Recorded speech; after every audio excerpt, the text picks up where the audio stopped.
যার সমর্থনে আজকে আমাদের এই নাটাবাড়িতে সভা। তৃণমূল কংগ্রেসের প্রার্থী নাটাবাড়ি বিধানসভা থেকে জোড়া ফুল প্রতীক চিহ্ন নিয়ে প্রতিদ্বন্দ্বিতা করছেন শৈলেন্দ্রনাথ বর্মা সহ আরো 3 জন কুচবিহারের প্রার্থী এখানে রয়েছেন। কুচবিহার দক্ষিণের তৃণমূলের প্রার্থী মাতৃপ্রতীক অভিজিৎ দে ভৌমিক হিপ্পি সহ দিনহাটার বিধানসভার তৃণমূলের প্রার্থী মমতা বন্দ্যোপাধ্যায়ের মন্ত্রিসভার অন্যতম সদস্য উদয়ন গুহ রয়েছেন। তুফানগঞ্জ বিধানসভার জোড়াফুলের প্রার্থী প্রখ্যাত ক্রিকেটার শিবশঙ্কর পাল।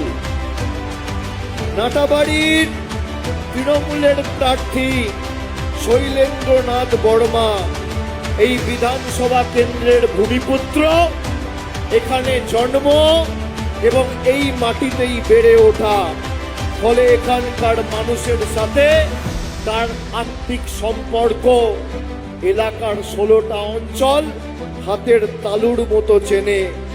তিনি এখানকার মানুষের সমস্যা আবেগ বোঝেন, যা কোনো বহিরাগত কর্মী বা বহিরাগত প্রার্থীর পক্ষে বোঝা সম্ভব নয়।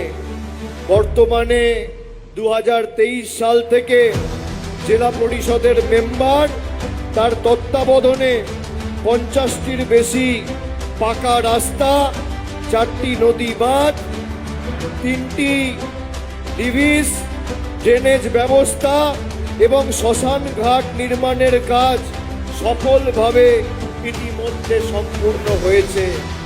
তাই আমার, আপনার, সবার প্রার্থী মমতা বন্দ্যোপাধ্যায়ের প্রার্থী, জোড়াফুলের প্রার্থী, তৃণমূলের প্রার্থী, নাটাবাড়ির প্রার্থী।